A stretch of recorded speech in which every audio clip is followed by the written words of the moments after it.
Today, I'll show you a simple way to unlock your phone's screen lock or password without losing any data. The best part? It's free and easy, even if you're not a tech expert. Just follow these steps, and you'll be able to unlock any phone hassle-free. Let's get started. You can unlock your phone's screen lock or password using a special code. You will need to press on emergency call, and then you must enter a code.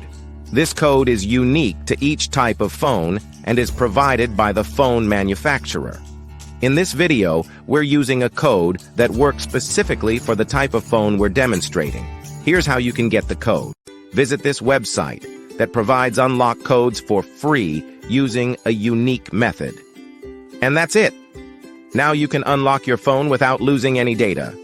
See you in the next video. Bye.